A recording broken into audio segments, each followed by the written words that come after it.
right? So now we are going to determine the centroid of the section. So as discussed earlier on, so the centroid is basically the center of the beam, okay? And for the example we are using, since this is a symmetric section about the x and the y axis, we can we can straight away determine the centroid, which is at the center of the cross section or the beam. But for purposes of coding, would like to write a code to always return the position of the x-axis and the y-axis from the edges of the beam. And then we want to comment it out, so we'll write it as centroid out x axis, and we are denoting that by x bar, right? And let's comment it out. So you just select it, right click, and then you comment it out. Now, so we are going to use a function for that. So we would write define a function, and the function name, we'll call it x underscore x, x bar.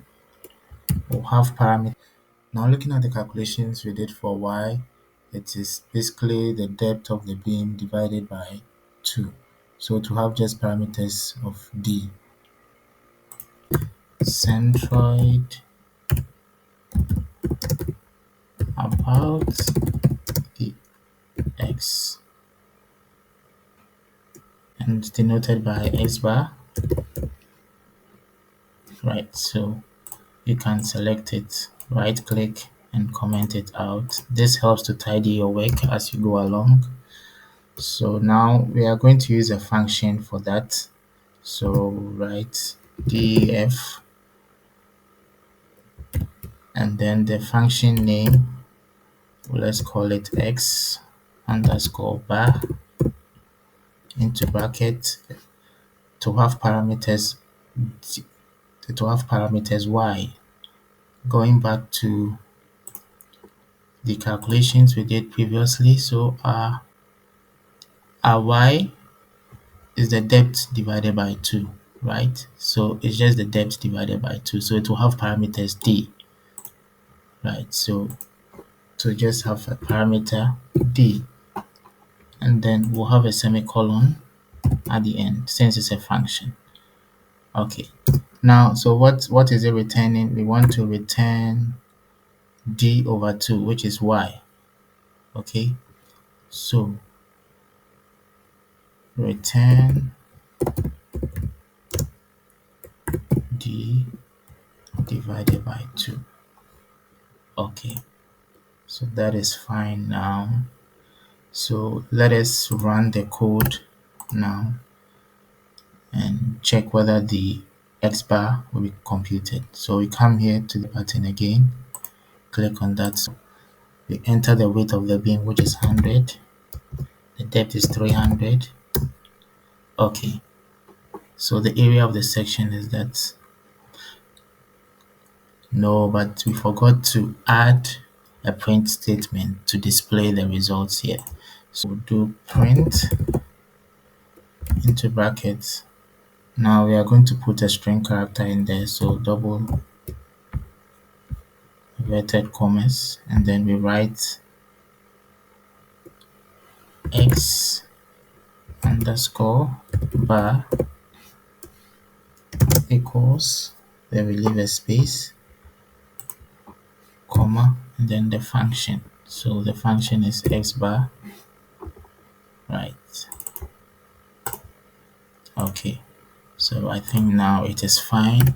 We can debug or run. So the width of the beam is 100, the depth is 300. Okay, so we are missing the parameter within the function here, so that is supposed to be d. Now let us run.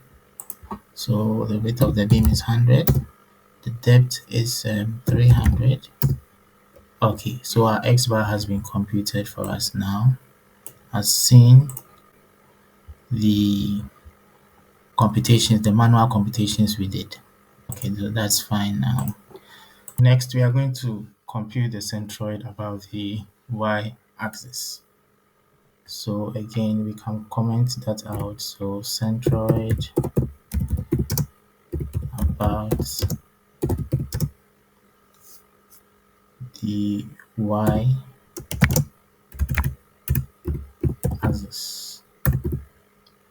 Okay, so you select that, right click, comment it out, and then we'll define a function as we did for x bar.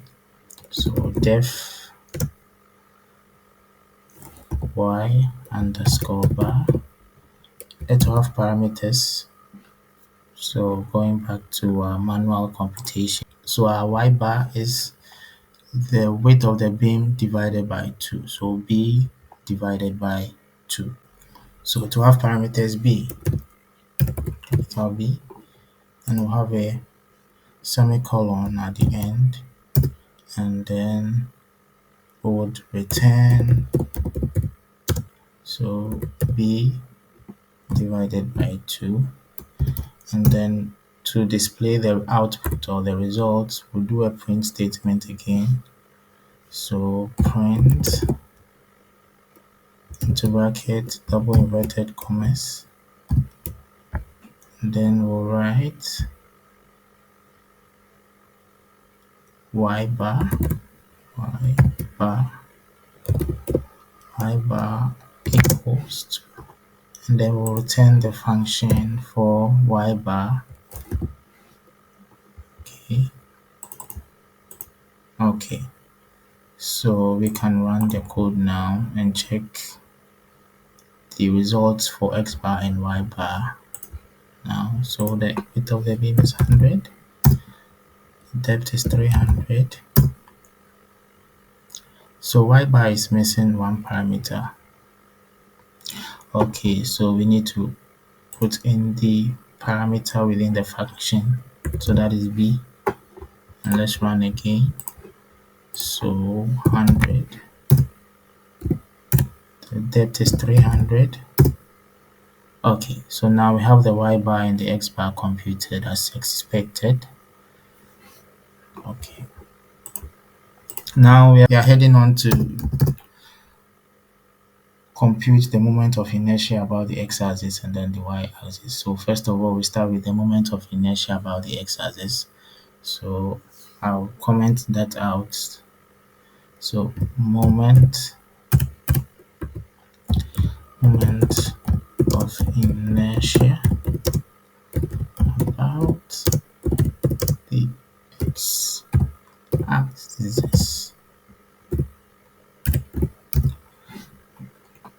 You select that, you right click, and you comment it out. You can come down now. So to calculate the moment of inertia about the x-axis, we are going to use a function as we've been doing previously. So we'll define the functions with def, and let's call the moment of inertia i underscore x, into bracket. So the moment of inertia about the x-axis, so that formula is ix equals bd cube on 12, right? So it will have parameters b and d, right? Because bd cube on 12, so it will have parameters b, capital B, and d, and then we'll have a semicolon at the end. Now we're going to return, so the formula for ix, so that will be b multiplied by d, so raised to the power 3. So to do the raised to the power, symbol, we'll do two asterisks, right? So 1 and 2 raised to the power 3 on 12. Now to tidy up our equation, we'll put brackets here and there. That's the calculation to return the moment of inertia about the x-axis. So we can print to display the results now. So print into bracket double inverted commas, then so the moment, we'll write the moment of inertia.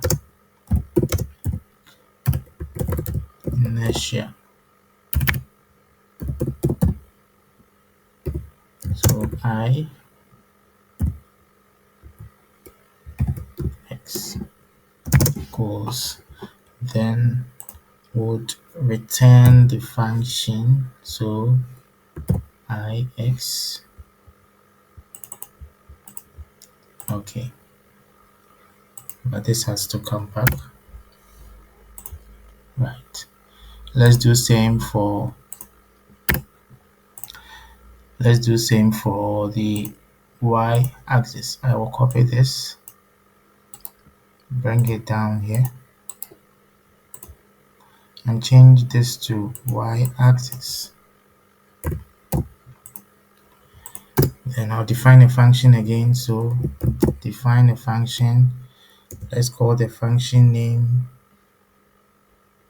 I and let's call y into brackets. So that will also have parameters b and d, b and d. Then would return. So we can copy this and then change it to suit that of the moment of inertia about the y-axis. So that is db cube on 12. So db cube on 12. And then again, we are going to return the print statement to compute the moment of inertia about the y-axis. So we'll do a print statement, print into brackets,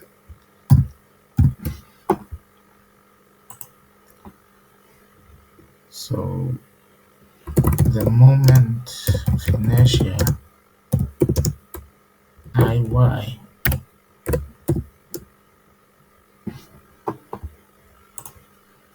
and then we'll return the function for Iy.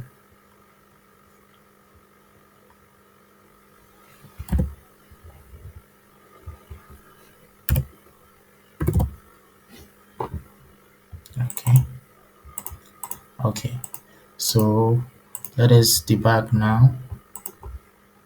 So the width of the beam is 100, the depth is 300.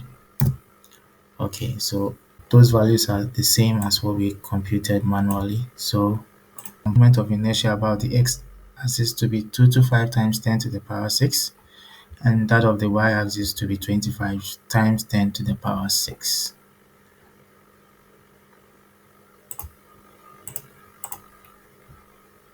Now to tidy up our code, we are going to group all the functions, okay, and then all the outputs will also be at one side. So first of all, we are going to group all the functions, all the input, and all the print statements at one side. So this will tidy up our code so that whenever we want to do any changes, we know where to head on. Right, so this is a function here. So we can say, we can change this to function to compute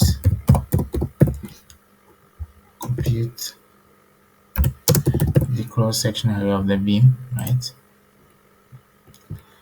And then so we can bring this function also up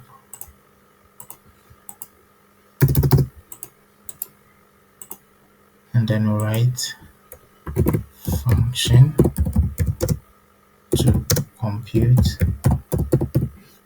centroid about the x-axis. And then again we can bring this, but we have an error here.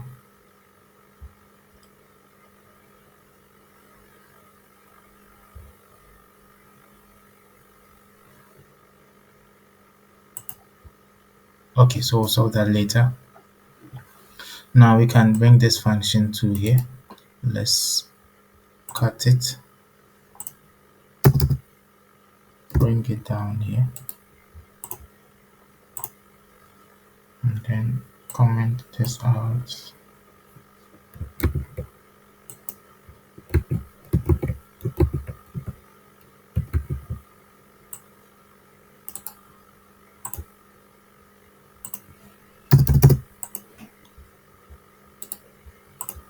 So we can write function to compute. Yes, so we'll copy this function,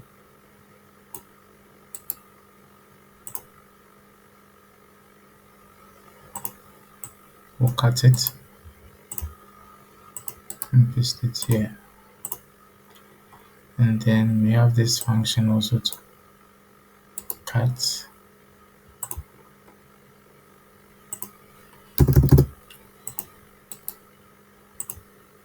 So function to compute moment of inertia about the x-axis. And then finally I'll cut this one as well and bring it here. And then so function to compute moment of inertia about the y-axis. I'll change this to small letter. So now we have all the print statements. We can bring them together.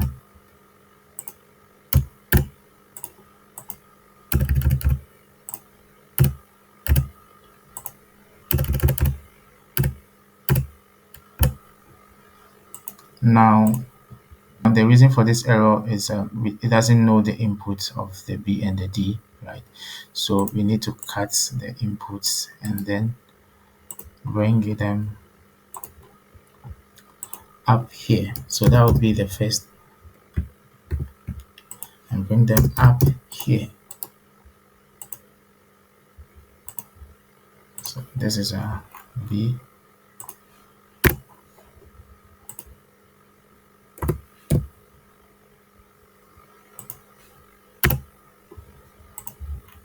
Alright, so we can write inputs here, inputs,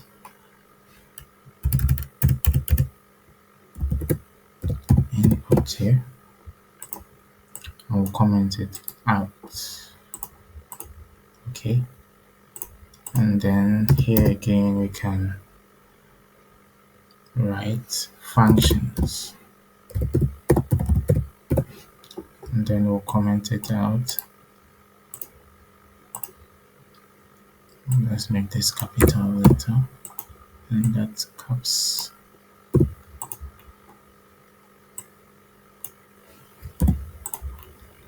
So those are the functions. Oh, we have another print statement here, so we can cut that and bring it down here. So where is it going to be? So x bar, so that will be under the area, so cut that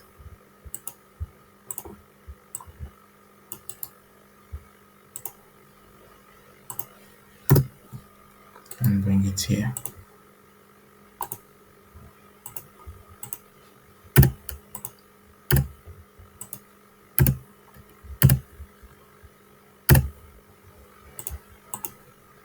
And then here we are going to write output. Let's select that and comment it out. Okay, so our code looks clean now. Right, so we have all the inputs at the top, we have the functions, and then the output. So let us finally debug again and check for any errors. So our width is 100, our depth is 300. Great. So our x bar has been computed, our y bar same as the moment of inertia about the x-axis and the y-axis. Alright guys, so this brings us to the end of part 2. In part 3, we'll be looking at a situation where the section is not symmetrical, such as a T section, and again we'll compute the moment of inertia about the x-axis and the y-axis. See you later on.